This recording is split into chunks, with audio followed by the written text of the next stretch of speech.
لحظات من العمر ما أحلاها، مرت أمام عيني وجبيني فحياها، داعبت أنفاسي بعطر معناها، ورست سفينة الذكريات لتعزف كثارة قلبي أطيب النغمات. دخل الدهر علينا بالأوتار وجعلها تتساقط على الوجنات.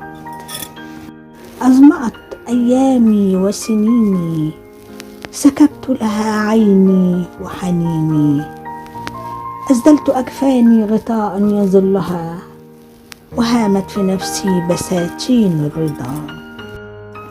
فساتين الصبا تناديني بلهفة وحنين، ما أحلى الرجوع إليها، تداعبني وتلفح وجهي كالحرير، أراها مسدولة على جبيني كنهر خرير، ترافقني إلى ماض جميل يناديني بصوت هدير. تتراقص حولي عرائس الحور بأبهى العطور، تزين قلبي بشموع العفة واللؤلؤ المنثور.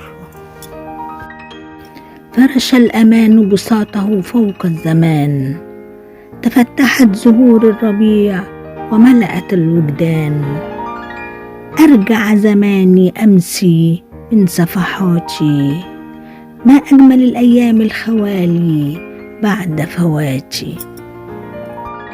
يداعب الندى عيوني إزاءاتي، وعلى يدي تتساقط القطرات، زمن الصفا يمر في عجلاتي.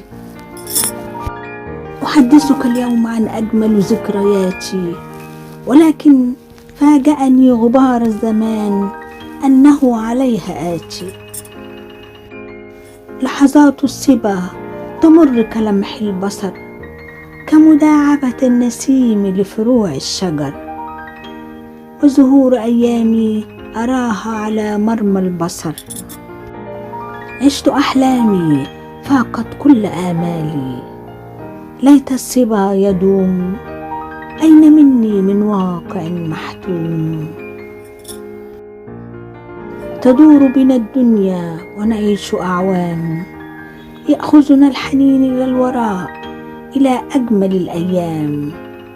الذكريات الجميلة لا تمحى، واللحظات الجميلة لا تنسى. دع الأيام تفعل ما تشاء، إن السعادة فيها ترك ما فيها سواء، فأرض الله واسعة مهما ضاق بها الفضاء.